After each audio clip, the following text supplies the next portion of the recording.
Hello friends, स्वागत है आपका हमारे YouTube channel concept maker point में। आज मैं गेट प्रीवियस ईयर क्वेश्चन का सीरीज को आगे बढ़ाते हुए इंडक्शन मशीन का क्वेश्चन लाया हूं, जो कि गेट के प्रीवियस ईयर में आ चुका है। तो आज देखेंगे इंडक्शन मशीन का क्वेश्चन। तो देखो, क्वेश्चन बोल रहा है कि a 4 pole induction machine is working as a induction generator. मतलब एक 4 पोल का इंडक्शन मशीन है। अब देखो, सबसे पहले समझना होगा कि इंडक्शन मशीन जो होता है, इंडक्शन मशीन ये दो तरह का हो सकता है। एक तो एज अ मोटर हो सकता है या फिर एज अ जनरेटर हो सकता है। तो ये क्वेश्चन बोल रहा है कि ए 4 पोल इंडक्शन मशीन, जो इंडक्शन मशीन है वो क्या है, is working as a induction generator. तो यहाँ से हमें ये पता चल गया कि जो इंडक्शन मशीन है वो एज ए इंडक्शन जनरेटर काम कर रहा है, यानी कि ये वाला पार्ट को डिस्कस करना। इसमें नंबर ऑफ पोल्स जो दिया है वो 4 दिया हुआ, तो हम लोग पोल नंबर ऑफ पोल्स को अगर पी से रिप्रेजेंट करें तो पी बराबर कितना दिया हुआ है, 4। ठीक है, तो फिर बोल रहा है कि the generator supply frequency is 60 hertz. मतलब जो जनरेटर है, ये जो जनरेटर है वो जो सप्लाई कर रहा है उसका फ्रीक्वेंसी कितना है, 60 हर्ट्ज। यानी फ्रीक्वेंसी जो दिया हुआ सप्लाई फ्रीक्वेंसी वो कितना दिया हुआ, 60 हर्ट्ज दिया हुआ। ठीक है, तो फिर बोल रहा है कि द रोटर करंट फ्रीक्वेंसी। हम लोग जानते हैं कि जो इंडक्शन मशीन होता है उसमें रोटर वाइंडिंग होती है, और रोटर वाइंडिंग में जो करंट फ्लो होता है उसकी एक अलग फ्रीक्वेंसी होती है। वो रोटर फ्रीक्वेंसी दिया हुआ, तो रोटर फ्रीक्वेंसी को मैं एफ आर से डिनोट करूं तो उसको मैं बोल सकता हूं रोटर फ्रीक्वेंसी।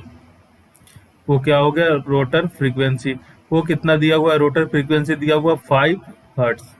ठीक है, तो इतना सारा डाटा दिया हुआ है क्वेश्चन में। फिर पूछ रहा है the mechanical speed of the rotor in RPM. मतलब जो रोटर है उसका मैकेनिकल स्पीड पूछ रहा है, यानी स्पीड ऑफ रोटर।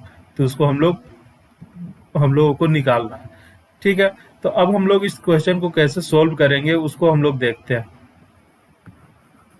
तो सबसे पहले ये चीज हमें थोड़ा इंडक्शन मशीन का बेसिक जानना होगा कि कौन से कंडीशन में इंडक्शन मशीन जो है वो as a induction generator work करता है। तो देखो, सबसे पहले हम लोग सिंक्रोनस स्पीड निकालेंगे। सिंक्रोनस स्पीड को हम लोग एनएस से रिप्रेजेंट करते हैं।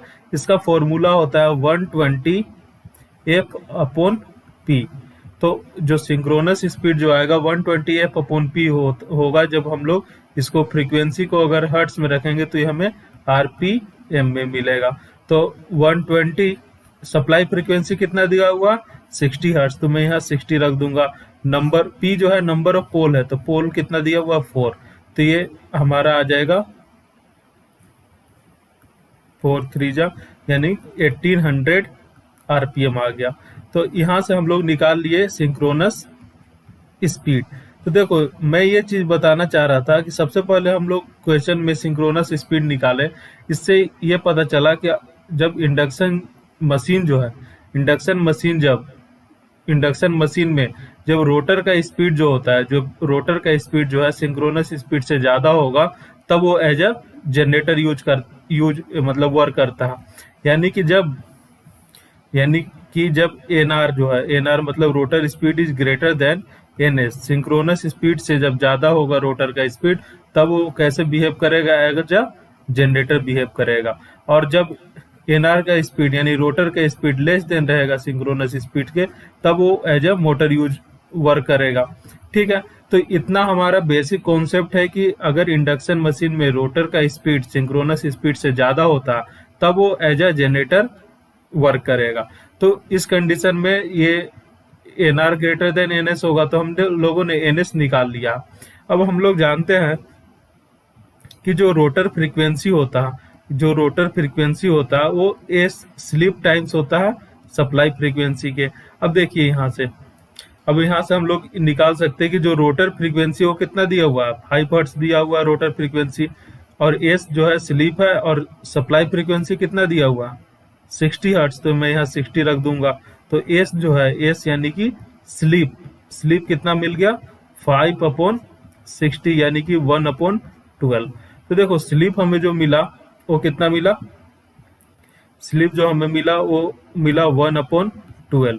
हम लोग जानते हैं कि इंडक्शन मशीन में स्लिप क्या होता है, स्लिप होता है NS minus NR upon NS। ठीक है, स्लिप क्या होता है, NS minus NR upon NS। NS क्या है, सिंक्रोनस स्पीड, NR क्या है, रोटर स्पीड, और NS क्या है, सिंक्रोनस स्पीड। S जो है वो स्लिप है।